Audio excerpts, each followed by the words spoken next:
શું તમને પણ ક્યારે એવું લાગે છે કે તમારું જીવન ફક્ત એક જ દાયરામાં ફરી રહ્યું છે અને મનના કોઈ ખૂણામાંથી અવાજ આવે છે? શું આ દાયરાની બહાર પણ કંઈક છે? ઊંડા વાદળી પાણીના એક શાંત તળાવમાં એક નાની માછલી રહેતી હતી, જેનું નામ હતું મિની. મિની બીજી માછલીઓ જેવી ન હતી. જ્યારે બધી માછલીઓ શેવાળ ખાતી શાંતિથી તરતી, ત્યારે મિની વારંવાર આકાશ તરફ જોતી, પાણીની સપાટીની પહેલે પાર જોવાનો પ્રયત્ન કરતી. કેટલું અજીબ છે નહીં? તે વિચારતી. આપણે દરરોજ અહીં જ ગોળ ગોળ તરીએ છીએ.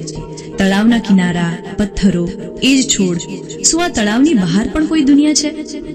વૃદ્ધ કાચબાએ હસીને કહ્યું, મિની, તું નાની છે. આ તળાવ જ તારી દુનિયા છે. બહાર ઘણા જોખમો છે, મોટી માછલીઓ, ઝડપી પ્રવાહ, અજાણી જગ્યાઓ. કરચલાએ કહ્યું, આપણે બધા અહીં સુરક્ષિત છીએ. તારે શા માટે વધુ જોઈએ છે?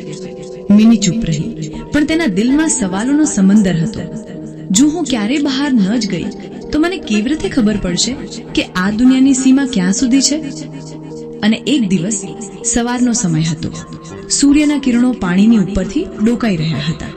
મિની ધીમે ધીમે સપાટી પર આવી. તેનું હૃદય ધડકી રહ્યું હતું. અને પછી છલાંગ. તે એક વહેતા પાણીના નાના વહેડામાં નીકળી ગઈ. તળાવની બહાર પહેલીવાર પાણીનો સ્વાદ અલગ હતો. પ્રવાહ તેજ હતો. પહેલીવાર તેને આઝાદીનો અહેસાસ થયો અને ડર પણ લાગ્યો. રસ્તો લાંબો હતો. ક્યારેક તે શેવાળમાં ફસાઈ જતી, ક્યારેક તેજ પ્રવાહ તેને તાણી જતો. નાનકડી મિની ખૂબ થાકી ગઈ. આસપાસ કોઈ નહોતું. શું મેં ભૂલ કરી દીધી? તેણે વિચાર્યું. મારે પાછા જતું રહેવું જોઈતું હતું. પણ જેવી તેણે હાર માનવાનું વિચાર્યું, આગળથી એક આછો પ્રકાશ આવ્યો. પ્રવાહ પહોળો થવા લાગ્યો.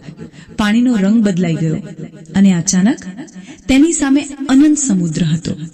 વાદળી આકાશ, અનંત પાણી, રંગબેરંગી માછલીઓ. જાણે એક નવી દુનિયા ખુલી ગઈ હોય. મિનીની આંખો ચમકી ઉઠી. તેનું હૃદય ડરથી નહીં પણ ખુશીથી ધડકી રહ્યું હતું.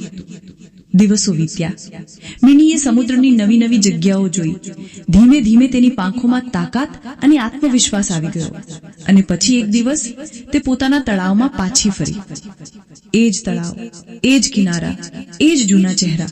પણ મિની હવે એ જ ન હતી. શું ખરેખર બહાર કંઈ છે? કાચબાએ પૂછ્યું. મિની હસી. હા, એક આખી દુનિયા છે. ડર અસલી નથી, તે ફક્ત આપણી વિચારસરણી છે. આપણે જેટલું વિચારીએ છીએ તેનાથી ઘણું વધારે કરી શકીએ છીએ. તળાવની માછલીઓ પહેલીવાર સપાટી તરફ જોવા લાગી. ઘણાના દિલમાં નવા સપના જાગી ઉઠ્યા.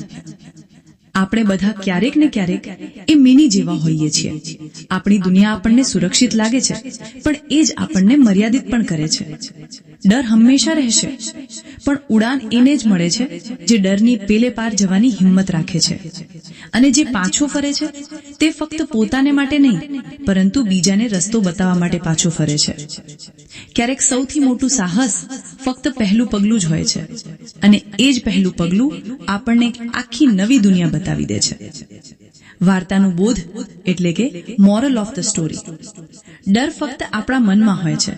પોતાની સુરક્ષિત દુનિયામાંથી બહાર નીકળીને હિંમતભેર પહેલું પગલું ભરવાથી જ પ્રગતિ અને નવી તકોના દ્વાર ખુલે છે.